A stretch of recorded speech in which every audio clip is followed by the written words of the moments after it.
गरीब की बिटिया। एक मार्मिक कहानी। शहर के शमशान के पास एक जगह पर बहुत सी झुग्गियां थी। उन झुग्गियों में मजदूर, घर में काम करने वाली औरतें, भिखारी और अन्य गरीब लोग एक परिवार के रूप में ही रहते थे। सभी के दुख एक से थे। उनकी सबसे बड़ी मुसीबत हर दिन ही पेट भरने की होती थी। उन झुग्गियों में से एक झुग्गी में शानो भी रहती थी। शानो जब करीब 20 बरस की थी, गांव का एक लड़का उसको गांव से फंसाकर शहर ले आया था।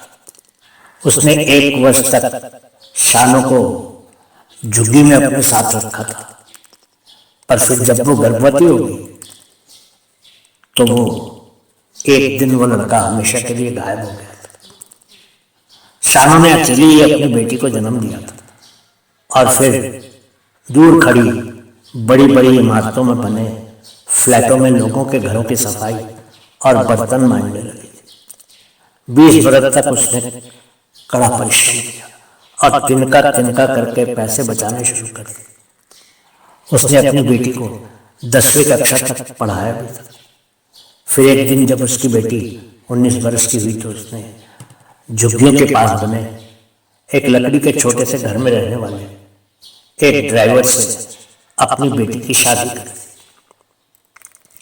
शादी के बाद भी शानो समय समय पर किसी न किसी तरह से बचाकर कुछ पैसे अपनी बेटी को देती ही रहती थी। दुर्भाग्य से उसका पति भी कुछ खास नहीं कमाता था और फिर उसके घर में उसके पति की बूढ़ी माँ और 2 बहनें भी थी।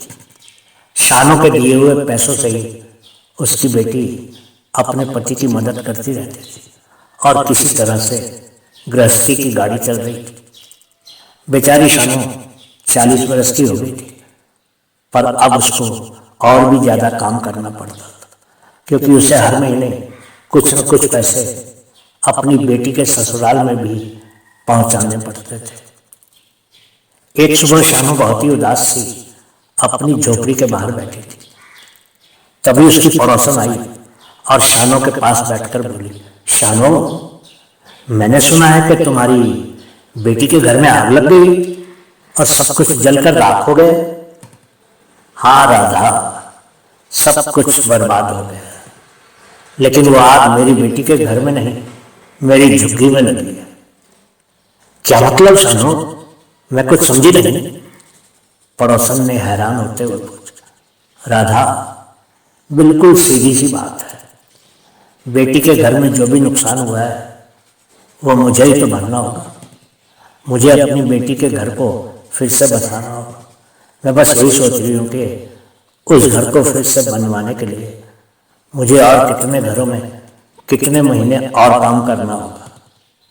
बेटी की माँ अगर वो अकेली हो तो दुनिया की सबसे मजबूर और गरीब औरत होती है। ना जाने इस तरह की आग का हमारे देश में मेरी जैसी और कितनी औरतों को सामना करना पड़ता है।